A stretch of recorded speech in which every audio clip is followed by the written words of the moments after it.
एक बार जोरदार तालियों के साथ नीतीश जी का स्वागत होना चाहिए।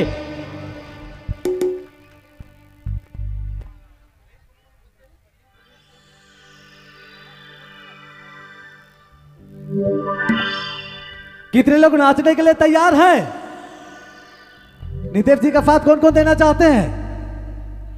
सभी कोई ना, बिल्कुल जोरदार वाला डांस होनी चाहिए, तभी तो मजा आएगा। और कौन कौन वाला गीत फरमाइश है बिल्कुल बताते जावा, नीतीश जी से मैं पूरा करवाते जाबू। आज नीतीश जी के छोड़े के नखे, क्योंकि नीतीश जी घुमला बट आँखें नहीं खोजे तो मुश्किल से आए नहीं, तो फिर पूरा फरमाइश पूरा करे है। तो नीतीश जी कुछ कुछ बोल दो फाइन मन के।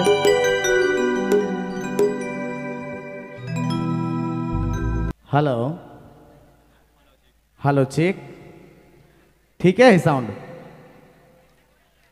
सुना था? का पोजीशन ऑन आए ना ना मजा ना, ऐसा नहीं, एकदम जोरदार हला हो चाहिए। का पोजीशन ऑन, हाँ ऐसा बेस लगे तने तने हल्ला गुला शोर शराब होले अच्छा लगे कि हाँ प्रोग्राम हुआ था हमरा कर। टोटो टोटो है नहीं भैया, आखिर गाँव, बहुत बहुत धन्यवाद।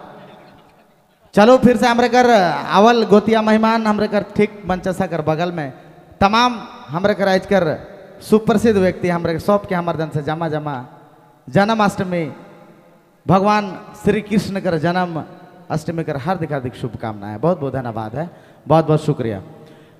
अच्छा एक बार हल्ला तो एक चाहिए जोरदार प्यार से, ऐसा लगे चाहिए यहाँ कर हल्ला एकदम सीधे चौक तक सुनाई चाहिए, ऐसा हल्ला गुलाब एक चाहिए। एखन तनिक थोड़े देर बाद हमरा लगे डांस वांस करे शुरू कर ले होले और मजा लगी है नहीं। एक बार नारा हो जाए, एक बार नारा हो जाए, हाथी घोड़ा पाल की, हाथी घोड़ा पाल की। ठीक है, बहुत बहुत धन्यवाद, बहुत बहुत शुक्रिया। हमके लगे यहाँ से चालू करे चाहिए। हार्दिक धन्यवाद फिर से तमाम दर्शक गण मन कर हमारे दन से जन्माष्टमी कर हार्दिक हार्दिक शुभकामनाएं है, बहुत बहुत धन्यवाद, बहुत बहुत शुक्रिया।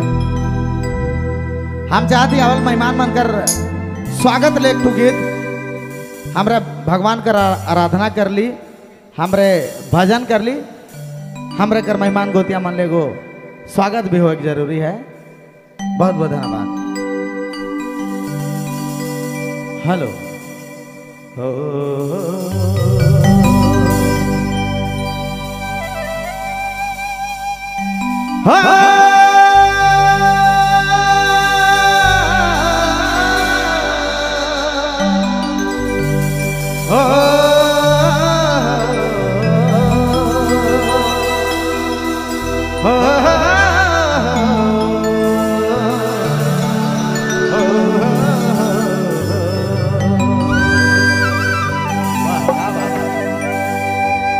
एक बार प्यार से मीठा मीठा ताली हो चाहिए, जोरदार पीछे वाले।